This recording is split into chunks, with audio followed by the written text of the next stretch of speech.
আলামিনের হাবিব জনাব মুহাম্মদুর রাসূলুল্লাহ সাল্লাল্লাহু আলাইহি ওয়াসাল্লাম বলেছেন, কিয়ামতের ময়দানে আল্লাহর কসম করে বলছি, সেদিন জাহান্নামীদের ভীষণ কষ্ট হবে আর জান্নাতীদের জন্য অত্যন্ত আসান হবে, অবস্থাটা খুবই আরামের হবে।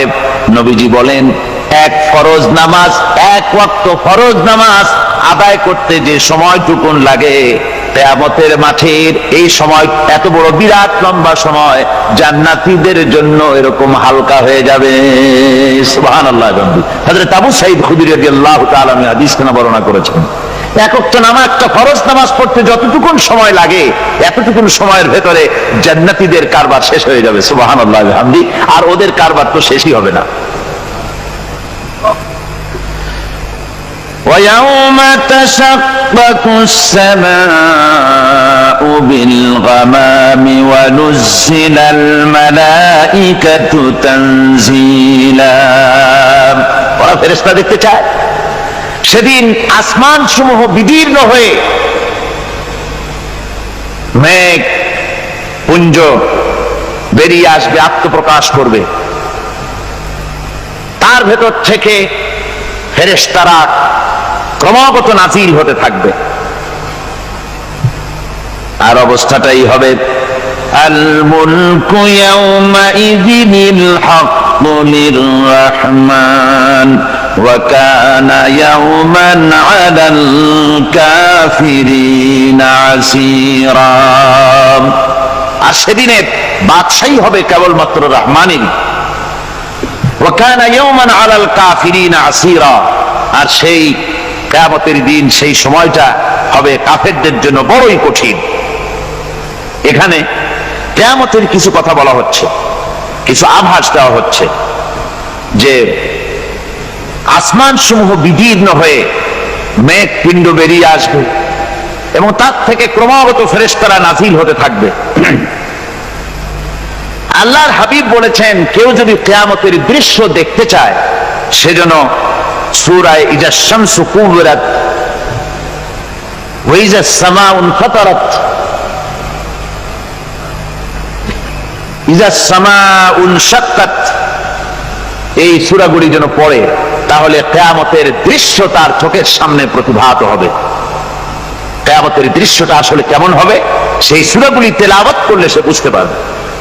যেমন আল্লাহ পাক বলছেন, إذا السماء انفطرت وإذا الكواكب انتثرت وإذا البحار فجرت وإذا القبور بعثرت। যখন আকাশসমূহ চূর্ণ বিচূর্ণ হয়ে যাবে আর তারকাসমূহ বিক্ষিপ্ত হয়ে পড়বে, সমুদ্র মহাসমুদ্রগুলি দীর্ণ বিদীর্ণ হয়ে যাবে, কবরগুলি সব উদ্গীরণ করে দেবে, তার মধ্যে যা আছে সে সবগুলি।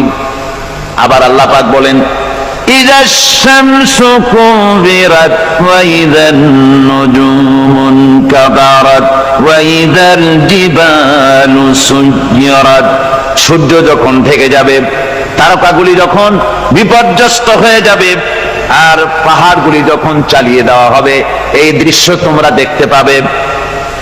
فإذا النجوم طمست وإذا السماء فرجت وإذا الجبال نسفت।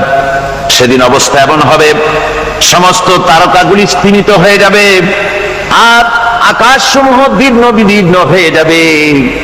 আর দেখতে পাবে পাহাড়গুলি, সমস্ত পাহাড়গুলিকে উড়িয়ে দেওয়া হবে। আবার অবস্থা আরো কি হবে, فإذا برق البصر وخسف القمر وجمع الشمس والقمر। যখন চক্ষু বিস্ফারিত হয়ে যাবে মানুষের, চাঁদ আর সূর্য নিষ্প্রভ হয়ে যাবে, সব একাকার হয়ে যাবে, চন্দ্র এবং সূর্য তার অস্তিত্বকে হারিয়ে ফেলবে। শুধু তাই নয়, ওয়াহুমিলাতিল আরদু ওয়াল জিবালু ফাদুক্কাতা দাক্কাতাও ওয়াহিদা। জমিন ও পাহাড়গুলির মধ্যে সংঘর্ষ লাগিয়ে দেওয়া হবে আর তা এক ধাক্কায় জমিন এবং সমস্ত পাহাড়গুলি চূর্ণ বিচূর্ণ হয়ে যাবে। সুবহানাল্লাহি ওয়া বিহামদিহি। আল্লাহ রাব্বুল আলামিন বলছেন, এইভাবে করে কিয়ামতের দৃশ্য, বিভীষিকাময় দৃশ্য তোমরা দেখতে পাবে। আর সেদিনের রাজত্বটা কার হবে? আল মুলকু ইয়াউমাইযিনিল হাক্কু লিররহমান। সেদিনের রাজত্ব হবে কেবলমাত্র রহমানের। অর্থাৎ যেসব কৃত্রিম বাদশাহী দেখে তোমাদের চোখে ধাঁধা লেগে গিয়েছে, তোমাদেরকে দুনিয়ার বাদশাহী দেখে তোমরা ধোঁকায় পড়ে গিয়েছো, এসব বাদশাহী কিছুই টিকবে না সেদিন। সেদিন শুধু বাদশাহী থাকবে একমাত্র আল্লাহ পাকের। কার থাকবে বাদশাহী? যারা বলেন কার? আল্লাহ রাব্বুল আলামিন যখন কিছুই থাকবে না ঘোষণা করবেন লিমানিল মুলকুল ইয়াউম লিল্লাহিল ওয়াহিদুল কাহ্হার। আজকে কার রাজত্ব? চারিদিক থেকে আওয়াজ আসতে থাকবে, পরাক্রমশালী আল্লাহ রাব্বুল আলামিনের রাজত্ব। আর কারণ নয়, হাদিস শরীফে এসেছে, বুখারী মুসলিম শরীফের হাদিসে এসেছে, আল্লাহর নবী বলেন আল্লাহ রাব্বুল আলামিন তখন তার এক হাতে আকাশ মণ্ডলীকে ধারণ করবেন, আর এক হাতে জমিনকে ধারণ করবেন। আকাশ মণ্ডলী এক হাতে, জমিন এক হাতে। এভাবে আল্লাহ রাব্বুল আলামিন বলবেন আইনাল জাব্বারুন আইনাল মুতাকাব্বিরুন। কোথায় সেই স্বৈরাচারীরা? কোথায় সেই দুর্বীরিত অহংকারী স্বৈরাচার যারা আমার জমিনের উপরে, আমার মানুষের উপরে রাজত্ব চালিয়েছে? তারা আজকে কোথায়? কোথায় সেই অহংকারীরা? আল্লাহ পাক সেদিন যে বলবেন, সেদিন তো বলবেন, কিন্তু দুনিয়ার মাঝেও স্বৈরাচার যারা, অহংকারী যারা, তাদের শাস্তি পৃথিবীর বুকেও দেন। আর সেদিন তো দিবেনই। কত স্বৈরাচার আমরা দেখলাম, কত অহংকারী দেখলাম, যাদের তর্জনী হেননে লক্ষ কোটি কোটি মানুষ উঠতো আর বসতো। তাদের জিল্লাতির সঙ্গে আল্লাহ রাব্বুল আলামিন কতজনকে বিদায় করে দিলেন। ফুলের মালা নিয়ে কুলাতে পারে নাই, পা থেকে শুরু করে গলা পর্যন্ত ফুলের মালা দিয়া ডুবাই দিল ভক্তরা। আবার আল্লাহ রাব্বুল আলামিন এমন শাস্তি দিলেন, ফুলের মালার পরিবর্তে জুতার মালা নিয়ে জেলের মধ্যে ঢুকাইয়া দিলেন। ঠিক কিনা গান? অহংকারী আর স্বৈরাচার যারা হয়, আল্লাহ পাক এভাবে তাদের দৃষ্টান্ত দেখিয়ে দেন। আমরা কত দেখলাম, 9 বছরের রাজা, 10 বছরের সাজা।